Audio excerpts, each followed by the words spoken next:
Today's notes will be on Unit 10, Part 1 of our Cold War unit.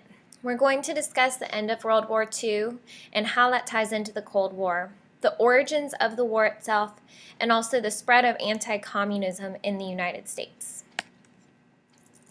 After World War II ended in 1945, the Japanese surrendered to the U.S. after they dropped the atomic bomb. The United Nations forms as a new peacekeeping organization, better and more effective than the previous League of Nations. Eleanor Roosevelt was put in charge of the Declaration of Human Rights. So this particular organization would prevent further world wars, would also prevent crimes against humanity like the Holocaust. The United Nations also had a way to enforce these rules through their own court system and through military. Ending World War II, we had two different conferences where we came up with agreements. The Yalta Conference, which involved Roosevelt, Churchill, and Stalin. They met, and Stalin agreed to hold free elections, but never carried out this agreement. So that meant that it was less of a democracy, and all of the nations, the UK and the United States, agreed to have these elections. There's also the Potsdam Conference, where Roosevelt, Stalin, and Churchill, and Attlee, when Attlee took over for Churchill, set terms of World War II's end. So Germany was to surrender, war criminals were tried, and also Germany is divided in half, east to the Soviet Union and west to Britain. So the city of Berlin is actually split into 4 different parts between all of the different partners. And Roosevelt was involved with these because they took place prior to Truman's involvement. But Truman was the one who was in power at the end of the war.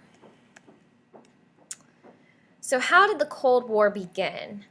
The Soviet Union's alliances with Western democracies broke apart. So although we were partnered with them, that relationship began to break due to the breaking of this agreement. There's a lot of hostility, so a lot of angry feelings between Western democracy and the Soviet Union, and this led to the Cold War, that hostility. Also, Stalin begins to spread communism, and as we know, Western democracies, like our own country, highly disagree with communism, don't believe that it's good for that to spread, and it began to spread to neighboring countries. Churchill calls the communist countries the Iron Curtain. So to separate the Western democracies from the Eastern European communist countries, that separation was nicknamed the Iron Curtain. Truman then takes a stance on communism, and he supports a containment policy that basically means preventing the spread of communism and Soviet expansion. And Stalin was involved with directly violating Truman's policy on communism. So there's going to be some tension between the two after Truman started to openly support containment policy. The Truman Doctrine is a very famous plea to Congress to support the containment policy by limiting the Soviet Union's spread into Greece and Turkey. So under the Truman Doctrine, he is going to support containment policy and ask Congress to defend and provide assistance to Greece and Turkey so that they can defend themselves against the spread of communism. This was a $1 billion project to prevent communism from spreading, showing that we were very serious about taking on that issue to go to these measures to prevent other countries from getting involved with communism. So this shows that our country was ready to get involved in other foreign affairs, breaking the precedent that was once set to not get involved unless we're directly involved. So what was containment policy and what did it look like in the United States? The United States government made efforts to prevent communism from spreading within the United States itself, as well as taking on the stance for it to not spread throughout the world.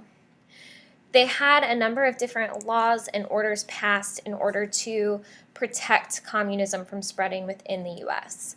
One of these was the Executive Order 9835, which was and gave the government power to investigate the loyalty of their employees. So were the government employees engaging in communist acts or not? The National Security Act of 1947 created national security agencies like the CIA and Department of Defense. These agencies were in charge of these types of investigations and also putting in measures to prevent the spread of communism. These agencies today are more used in regards to terrorism and other acts against our nation, and not really concerned with this aspect anymore. Also, there was the creation of a House Committee of Un-American Activities, and this gave the country the right to investigate citizens and try them to be found of suspicious communist acts. So this overall created a sense of paranoia that the government could come after you and try you for crimes if they thought that you agreed with communism. And it really started to scare some and to create a real sense of anti-communism with our country. So very controversial acts that came into place, especially with the first two, because it's really breaking into privacy.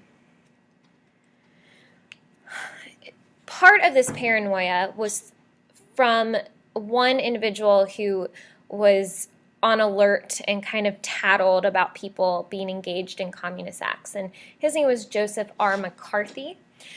He was a Republican senator who alerted Americans of the Red Menace, or people that were within their own country that were trying to make communism present there.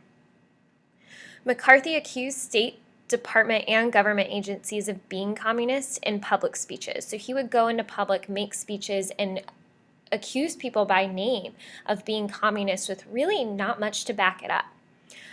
He also stated that there were communist spies in the army. So this added to the paranoia, really made people believe that they weren't safe or that they could be accused at any time. Eventually, he was censored or prevented from speaking in public by his colleagues because he was found to be treasonous, which basically means saying lies that damage someone's reputation. So he didn't really have a lot of truth to back up what he was saying, so people prevented him from saying that.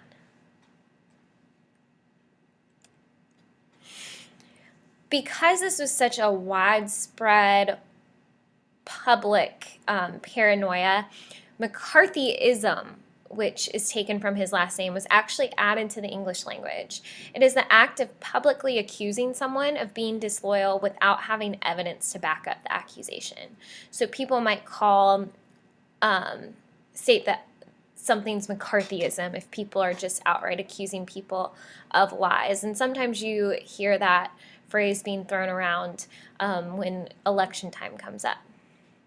McCarthy and the word are associated with conspiracy, liars, and treason. So very negative connotation.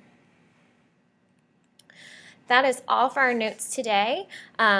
We will get back onto the arms race in the next set of notes.